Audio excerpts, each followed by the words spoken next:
Guillermo, ¿hay alto impacto por todo esto que pasa con las tarifas? ¿Lo estás viendo en el consumo? ¿La gente no está consumiendo para pagar la factura de luz, gas y agua? Te diría, Paulino, que en lo que sí hay alto impacto es en el humor social. Claramente, cuando vos le preguntás a la gente hoy cuáles son los aumentos que de algún modo más tocan su economía cotidiana, número uno, por distancia larga, es la luz, por lo menos hasta ahora que todavía no cruzamos el invierno, luego el gas, luego recién aparecen los alimentos y finalmente el combustible. Entre esos 4 elementos se juega todo. Lo demás, de algún modo, está asumido como lo que todos los años sube, desde la prepaga, el colegio, los útiles y demás.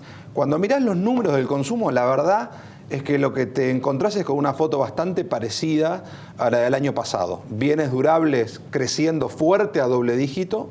Yo digo que de algún modo se reinterpeló y se reinterpretó el deseo de los argentinos, que hoy está muy volcado a cosas que entienden que los precios relativos son más convenientes. Desde viajar, vimos el fin de semana récord de Semana Santa, primer trimestre del año récord de venta de autos históricos en Argentina, primer trimestre de venta de motos también récord, la construcción volando, creciendo 30% las ventas de inmuebles, 16% la construcción, 25% la grifería, por ejemplo. O sea, tenés un montón de sectores que están realmente bien o muy bien, o muy por lejos de lo que se presume del consumo en general, y tenés sí un sector del consumo muy relevante, porque es lo que de alguna manera más moviliza ese termómetro de cómo van las cosas, que es alimentos, bebidas, cosmética y limpieza, lo cotidiano, el supermercado, el chino, el almacén, que va a terminar el primer trimestre del año con una caída cercana al 1%. No es una catástrofe, ni mucho menos, pero sí se suma a una caída del 1% del año anterior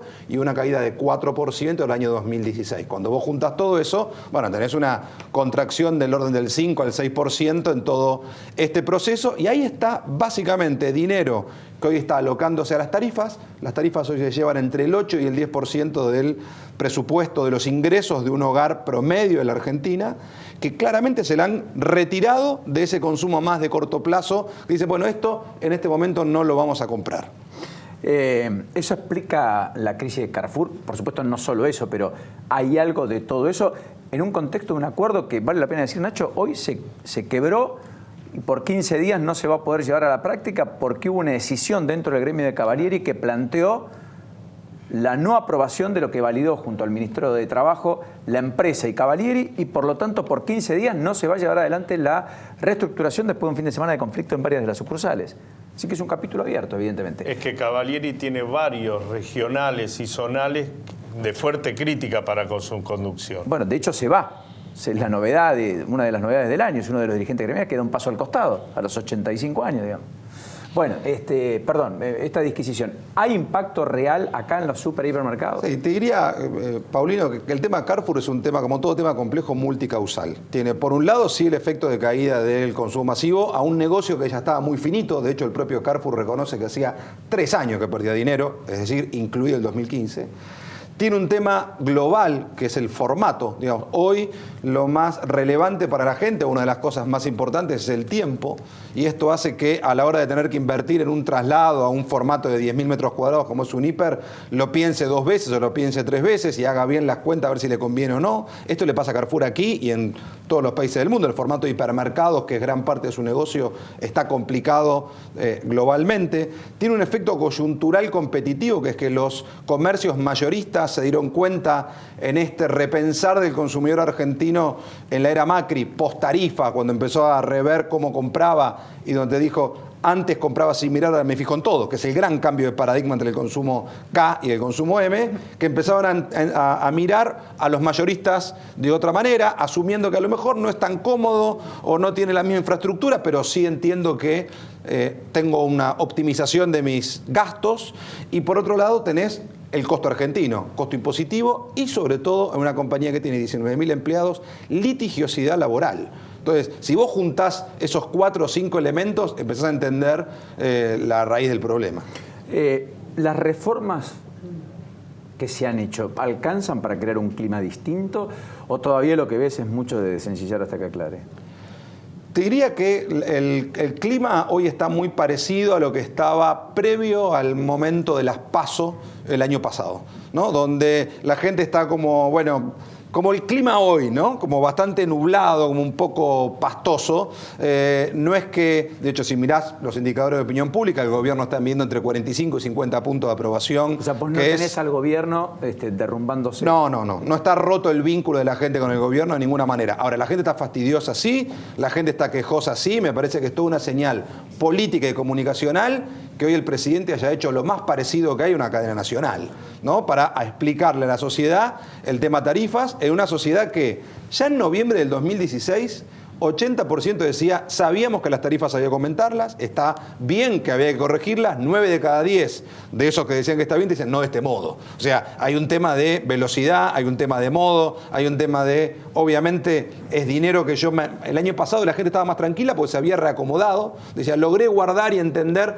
cuánto me cuesta la luz y de pronto vuelve el aumento en diciembre y ahí otra vez se generó un poco el malestar, ¿no? Diciembre más primer trimestre más lo que viene en el invierno. Sí, que todavía primer trimestre, no te olvides que recién ahora están llegando los aumentos salariales, en general divididos en cuotas. Digamos, estamos en ese momento que siempre es el más difícil de la Argentina, desde el 2012, aquella vieja historia de precios nuevos con sueldos viejos, la venimos contando hace rato acá. Bueno, es el momento siempre a cruzar y sumarle todavía que falta el último aumento del 40% aproximadamente en el gas, que todavía no se siente, pero sí se va a sentir, sobre todo si el invierno es duro. Creo que ahí el clima, muchos están hablando de qué pasará con el Mundial. Yo estoy más preocupado por qué va a pasar con la temperatura, que qué es lo que va a pasar con el Mundial. Me parece que puede incidir bastante más en el ánimo social. Creo que esto que han hecho de repartir un poco ese costo de las tarifas en varios meses probablemente ayude a atenuar ese impacto, ¿no? Apelo al economista, además del especialista en consumo. ¿Es muy optimista el gobierno con el tema de inflación, como planteó el fondo? Como la mayoría de los analistas presagia, que habla ya de un piso de inflación del 20, ni siquiera de techo, con un gobierno que sostiene la idea de que quiere cumplir el 15, de meta anual. Yo creo que el propio gobierno ha dicho que la meta es una meta y no un pronóstico. Hoy, Paulino, cuando vos mirás el consenso de proyecciones de los economistas, inclusive coincide con dos variables que son muy relevantes. Una, ¿cuál es la inflación real que hay en los comercios? 20%.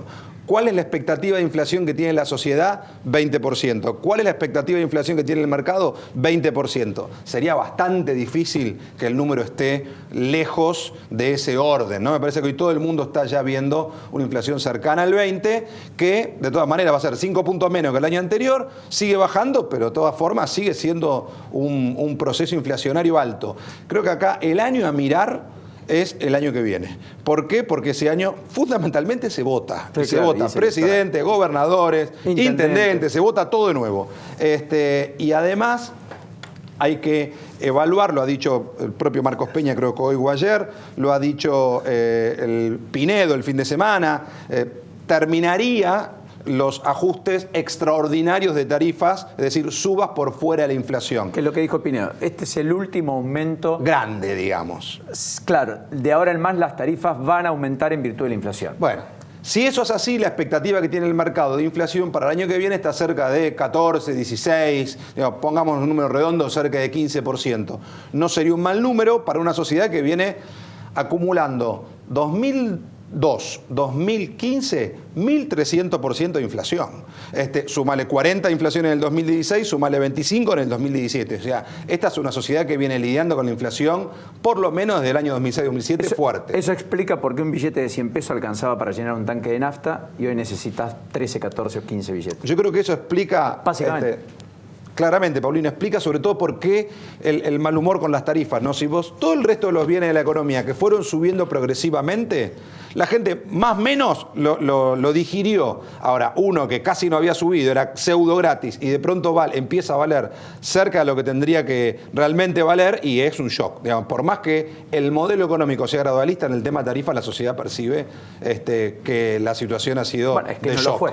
Claro. Multiplicó por 10 las tarifas en algún caso. Bueno, entonces es muy difícil de procesar y yo creo que es la principal batalla cultural, no solo económica, que está dando el gobierno, y por eso el presidente sale a hablar con la fortaleza que salió a hablar hoy, a marcar la cancha de esa manera, como diciendo, señores, esto se paga en todos los lugares del mundo, la mentira no es el precio actual, la mentira es que antes fuera gratis. Ahora, ¿Quiere decir esto que a la gente le gusta, que lo dijera un día para el otro, que se acomoda? De ningún modo.